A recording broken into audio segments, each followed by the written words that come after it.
Hello दोस्तों, स्वागत है आपका आपके अपने यूट्यूब चैनल यूपी एक्सीलेंस में।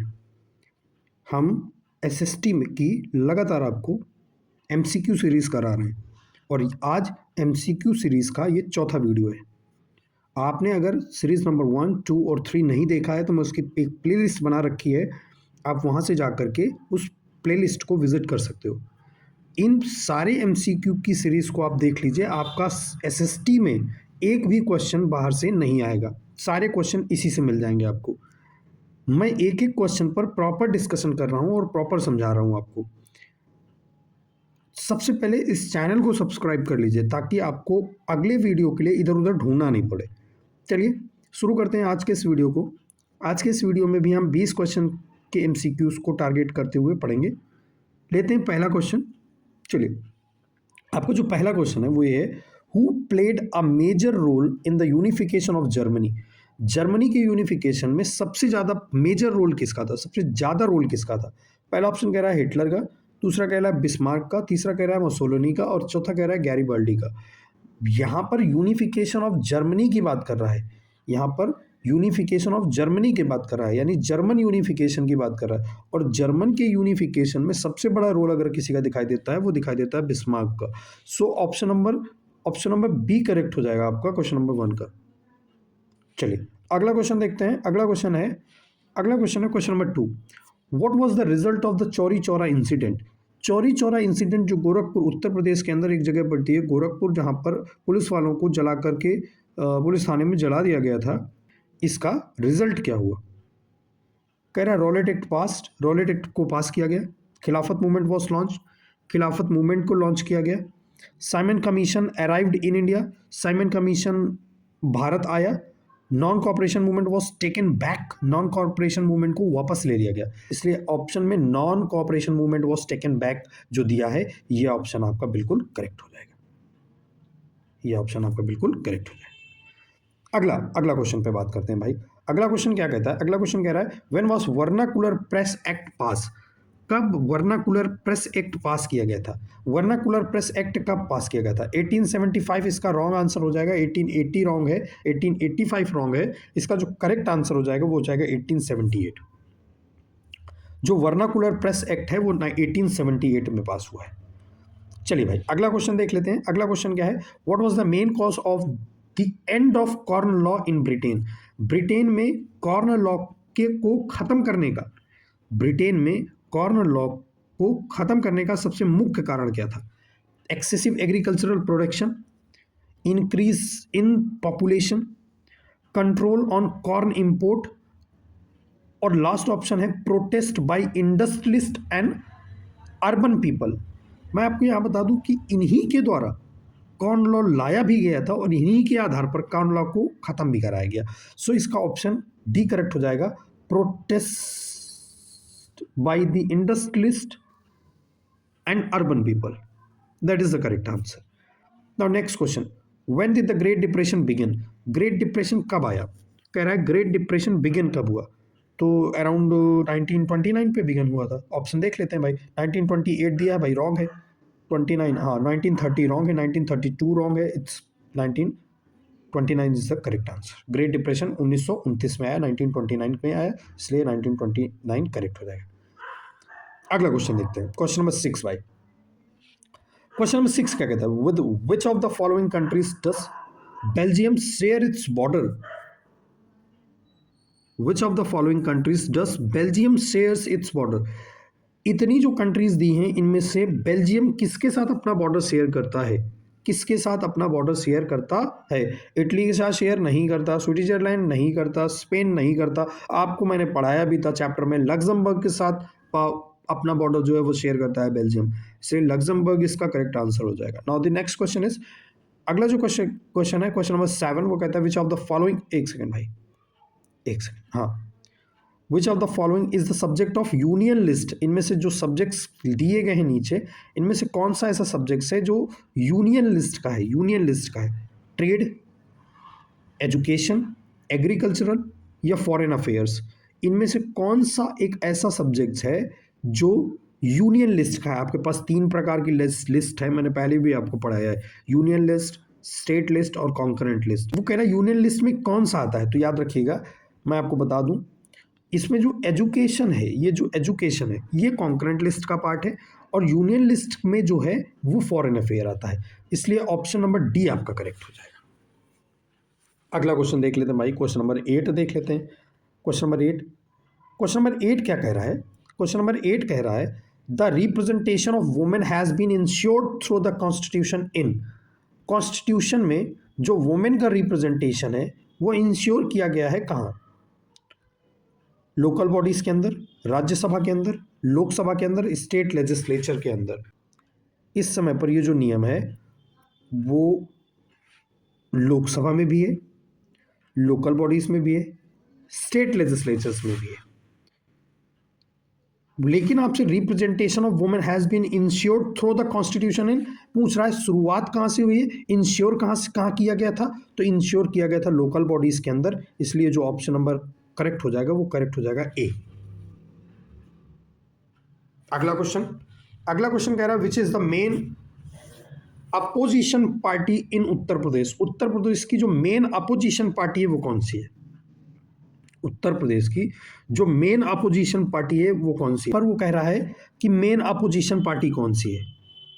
आज के टाइम पर हमें अपोजिशन मेन दिखाई देता है समाजवादी पार्टी, भारतीय जनता पार्टी का, मतलब दो ही पॉलिटिकल पार्टी मेजर दिखाई देती हैं। पहले दिखती है बीजेपी वर्सेस एसपी, बीजेपी जीत रही है यानी रूलिंग पार्टी है। अपोजिशन जो मेजर दिखाई देता है वो दिखाई देता है समाजवादी। अभी जो मेजर रोल दिखाई देता है वो समाजवादी पार्टी का दिखाई दे रहा है, यानी हमारे हिसाब से इस क्वेश्चन का आंसर जो है वो करेक्ट हो जाएगा समाजवादी पार्टी।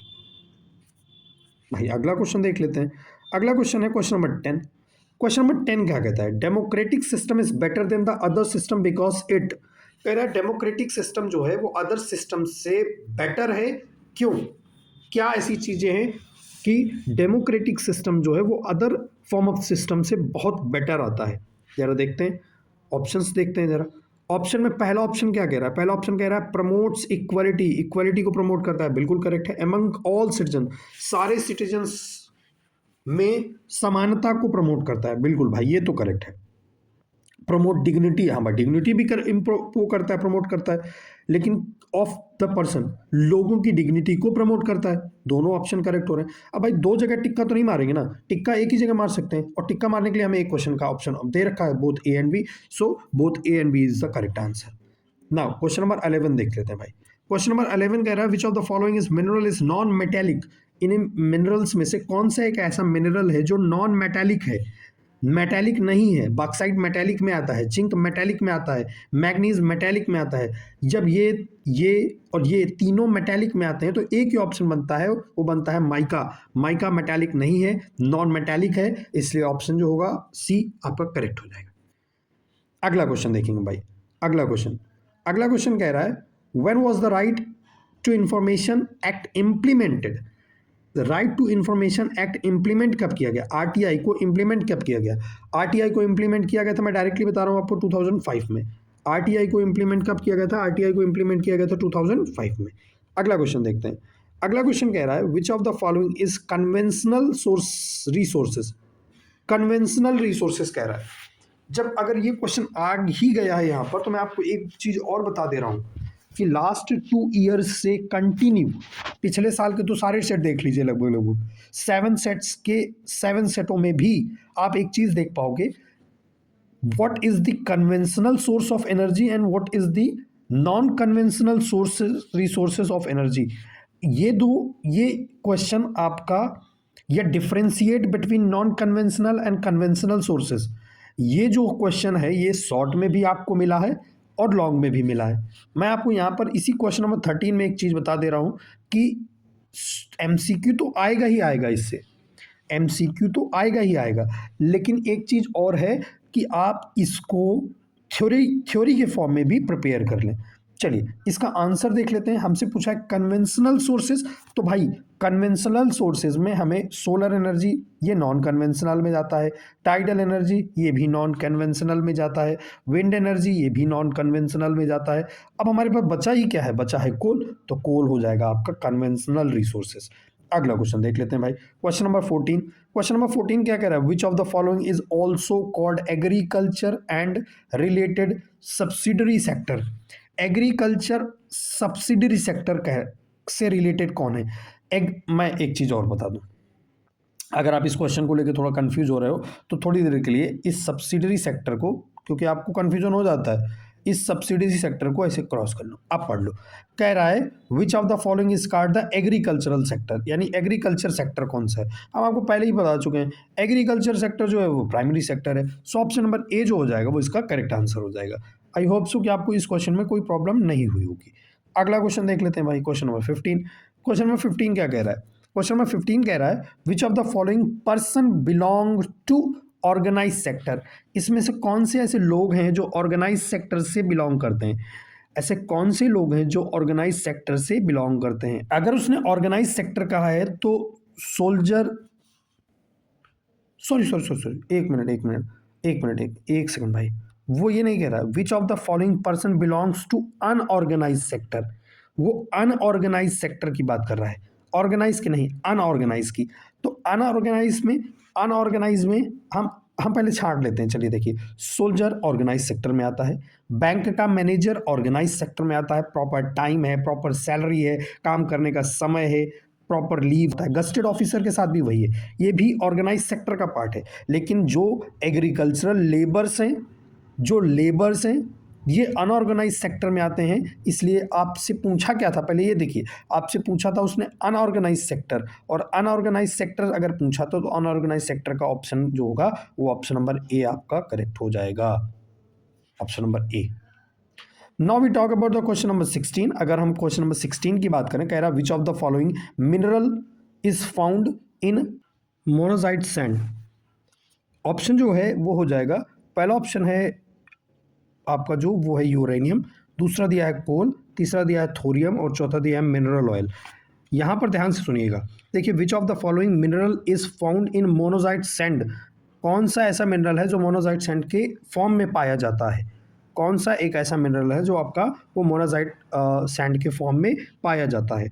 ऑप्शन में आपने देख लिया यूरेनियम, कोल, थोरियम और मिनरल ऑयल दे रहा है। आपको मैं यहाँ बता देना चाहता हूँ कि मिनरल ऑयल से हमारा कोई लेना देना नहीं, यूरेनियम नहीं होगा यहाँ पर, कोल नहीं होगा, मोनोजाइट जो है वो थोरियम में आएगा। यानी ऑप्शन नंबर सी जो है इसका जो ऑप्शन नंबर सी है थोरियम, ये करेक्ट आंसर हो जाएगा। अगला क्वेश्चन बात कर लेते हैं भाई, अगला क्वेश्चन क्या है, अगला क्वेश्चन है क्वेश्चन नंबर 17। क्वेश्चन नंबर 17 क्या कह रहा है, देखो जरा, क्वेश्चन नंबर 17 कह रहा है which one of the following neighbouring countries has better position in terms of human development than India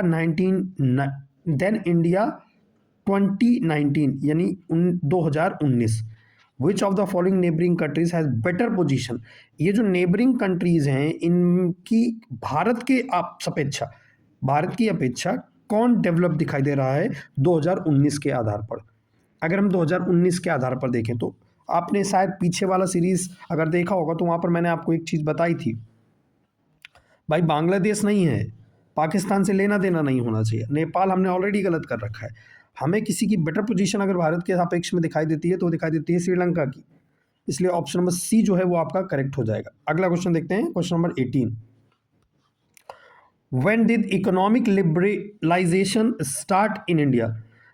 आर्थिक लिबरलाइजेशन कब से शुरू हुआ भारत में। Year of 1960, year of 1989, year of 1991, year of 1995।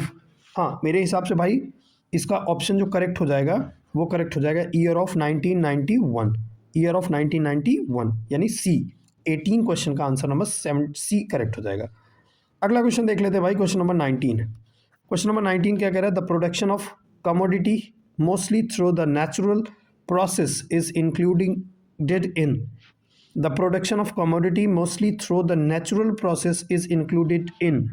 कह रहा है नेचुरल प्रोसेस से। भाई अगर एक चीज़ बताइए आप, हमने अभी जब पीछे वाले क्वेश्चंस में बात किया तो वहाँ पर नेचुरल हो, एग्रीकल्चरल हो, ये सारी की सारी चीज़ें प्राइमरी सेक्टर का पार्ट है। सो ऑप्शन नंबर ए इसका करेक्ट हो जाएगा, प्राइमरी सेक्टर। इस पर ज़्यादा बात नहीं करनी चाहिए भाई, प्राइमरी सेक्टर ऑटो करेक्ट हो जाएगा ना, फिर क्या ही करना है। आपको पहले से भी पता है ना कि प्राइमरी सेक्टर एग्रीकल्चरल सेक्टर है, नेचुरल प्रोसेस होते हैं यहाँ पर, सेकेंडरी सेक्टर को मैन्युफैक्चरिंग सेक्टर कहा जाता है, टर्सरी सेक्टर को सर्विस सेक्टर कहा जाता है। ये चीज़ें तो आपको पहले से ही पता है। अगर हमसे पूछा गया था, हमसे पूछा था नेचुरल, अगर हमसे नेचुरल पूछा तो नेचुरल के आधार पर क्वेश्चन नंबर ए, यानी इस क्वेश्चन का जो आंसर है वो आंसर नंबर ए हमारा करेक्ट हो जाएगा, आंसर नंबर ए करेक्ट हो जाएगा, प्राइमरी सेक्टर। अगला क्वेश्चन देख लेते हैं भाई। अगला क्वेश्चन क्या कह रहा है, which of the following is leguminous core crop. Leguminous core crop कौन सी है इनमें, लेग्यूमिनस क्रॉप्स कौन सी हैं। हमको बचपन से ही एक चीज़ पढ़ाई गई है, लेग्यूमिनस क्रॉप्स, इसी के नीचे ऑप्शन का आंसर दे रखा है पल्स। लेग्यूमिनस क्रॉप्स का आंसर पल्स हो जाएगा, यानी ऑप्शन नंबर सी करेक्ट हो जाएगा क्वेश्चन नंबर 20 का। आई होप सो कि ये सीरीज़ भी आपको पसंद आएगी। इस सीरीज़ में 20 क्वेश्चन। चलिए मिलते हैं किसी अगले वीडियो में। और हाँ, याद रखिए आप अपने कमेंट्स जरूर दिया करिए नीचे भाई, लाइक शेयर सब्सक्राइब ये भी ना भूला करें। चलिए मिलते हैं अगले वीडियो में, तब तक के लिए जय हिंद।